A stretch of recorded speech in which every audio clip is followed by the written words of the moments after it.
In Attack on Titan, there were so many what the fuck type moments that I think it's easy to forget some of the most subtle moments in the show. One moment that I really feel I've overlooked up until recently is the reveal of Reiner and Berthold as the Armored and Colossal Titans. What really surprised me most looking back at this moment was just how climactic it was for the two characters. There's so many other moments that we could easily pick apart to understand the two characters, but this is one of the scenes I'll mainly focus on, as it gives insight into a character's psyche I really want to explore and understand, and hopefully it'll help us prepare for his part in Season 4 Part 2.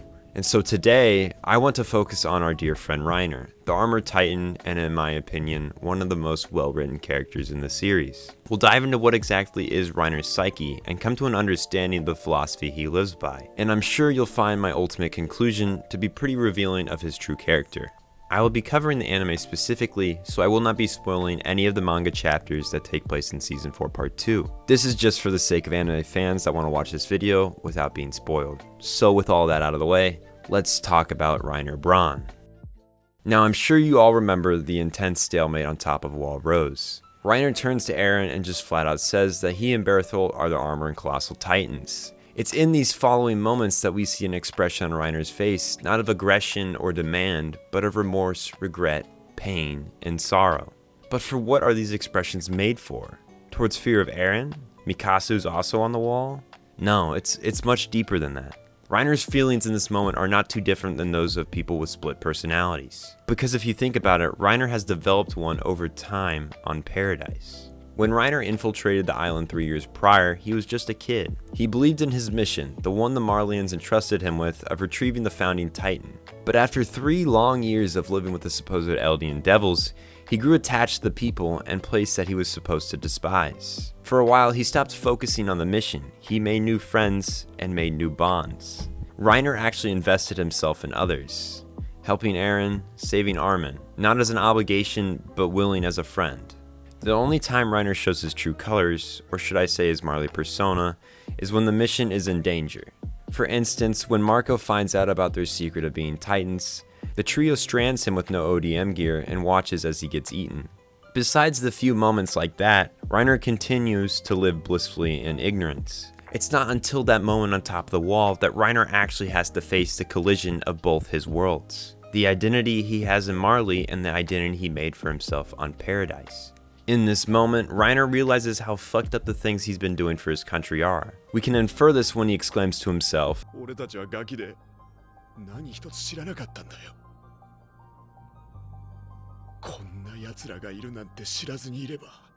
Reiner wants to pursue his end goal of the retrieval of the founder, but at the same time his Paradis self pulls against that.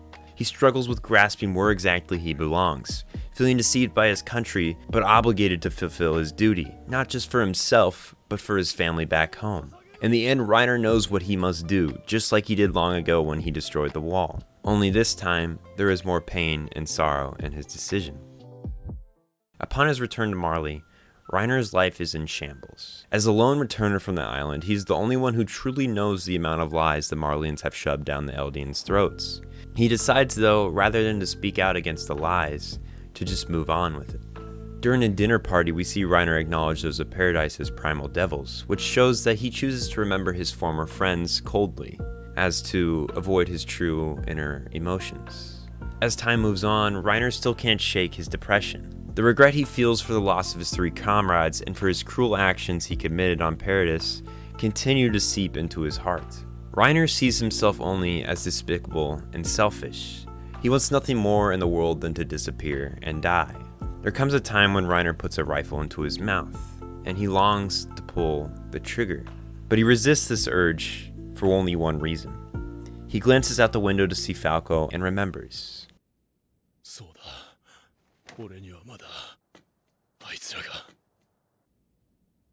Reiner knows in the back of his mind that Eren will return one day and find him, and he decides that until then, he will protect Falco and his cousin. What I don't think Reiner realized at the time, though, is just how soon Eren would arrive. In Reiner's conversation with Eren, we get to see a lot of similarities between the two. Like I mentioned in the past video about there being no true hero and villain of the story, this scene really drives that point home. Eren sits in the same position that Reiner did not long ago. He has the power to bring destruction to Marley and show them a sliver of the portion of misery he has gone through. He stands idly by, waiting to see if the Marleyans insist on waging war.